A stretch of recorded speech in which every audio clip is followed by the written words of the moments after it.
গ্রাহক হিসেবে আমি নিজেই বলি যে আমার নিজের মধ্যে একটা আতঙ্ক থাকে সবসময় মধু কেনার সময়, যেটা আসল না নকল। বগুড়াকে হেডকোয়ার্টার করে আরডিএ সহযোগিতা নিয়ে মিল্ক ভিটার আদলে একটা সমবায় সমিতি আমরা করতে পারি।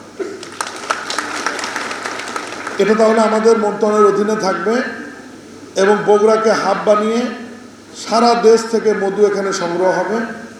বিফ্লোরা চারা, গাছের চারা বা গাছ কোনটি, এটি যদি আরডিএর পক্ষ থেকে বা আপনাদের পক্ষ থেকে আমাকে যদি আইডেন্টিফাই করে দেওয়া হয়, যে 4টি মন্ত্রণালয়ের মাধ্যমে আমরা 25 কোটি বা এই বছর 5 কোটি চারা রোপণের সিদ্ধান্ত নেওয়া হয়েছে, আমি ব্যক্তিগতভাবে ডিও দিয়ে এই সমস্ত মন্ত্রণালয়কে বলবো যে এই চারাগুলোকে অগ্রাধিকার দেওয়া হয়।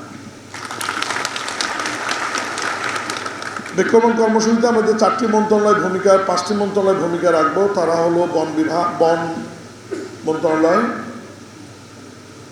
স্থানীয় সরকার মন্ত্রণালয়,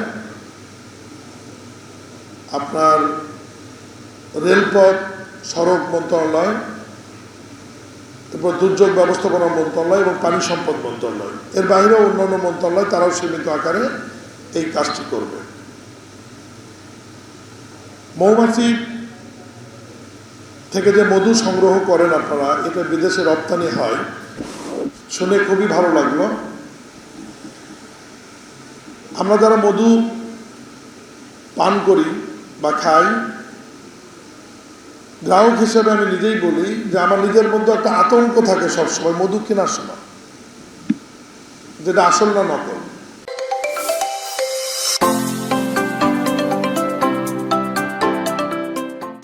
ঢাকা থেকে যারা আমরা জানি,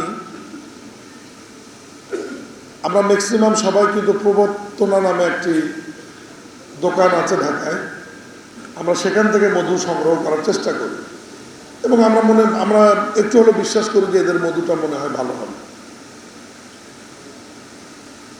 আমাদের মন্ত্রণালয়ের আপনার যে বিভাগের অধীনে পল্লী উন্নয়ন সমবায় বিভাগ, সেই বিভাগের সমবায়ের অধীনে একটি প্রতিষ্ঠান আছে মিল্ক ভিটা। মিল্ক ভিটার আদলে আপনার মৌমাছি যারা চাষ করেন, তারা বগুড়াকে কেন্দ্র করে, বগুড়াকে হেডকোয়ার্টার করে আরডিএ সহযোগিতা নিয়ে মিল্ক ভিটার আদলে একটা সমবায় সমিতি আমরা করতে পারি। এটা তাহলে আমাদের মন্ত্রণালয়ের অধীনে থাকবে এবং বগুড়াকে হাব বানিয়ে সারা দেশ থেকে মধু এখানে সংগ্রহ হবে এবং মিল্ক ভিটার মতো একটা সুন্দর নাম দেন আপনারা।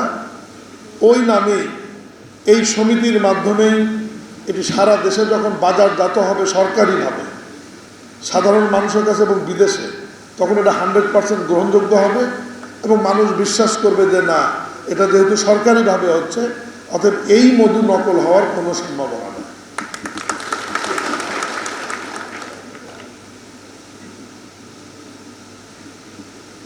তালি দিয়ে চলে গেলে হবে না, তো এটা করতে হবে এবং করার জন্য আমি অনুরোধ করব আরডিএর যারা এই কাজটি করছেন, তারা মিল্ক ভিটার আমাদের গঠনতন্ত্র বা অন্যান্য যে বিষয়গুলো আছে এগুলো নিয়ে আপনারা খুব দ্রুত সময়ের মধ্যে সুন্দর একটা নাম সিলেকশন করেন, যে নামটি মানুষের মধ্যে আকৃষ্ট হবে। সেই ধরনের একটা নাম তৈরি করে আপনারা মৌচাষী ভাইদের নিয়ে একটি সমবায় সমিতি করেন, যেটি আমরা সমবায় বিভাগ থেকে নিবন্ধন করব। প্রয়োজন হলে মিল্ক ভিটাকে যেরকম জাতীয়করণ করা হয়েছে, আমাদের মন্ত্রণালয় থেকে তাদেরকে সহায়তা করা হয় এবং তাদের চাকরি থেকে শুরু করে বিভিন্ন বিষয় দেখভাল করা হয়, প্রয়োজনে আমাদের মন্ত্রণালয় থেকে এরকম ব্যবস্থা নেওয়া হবে।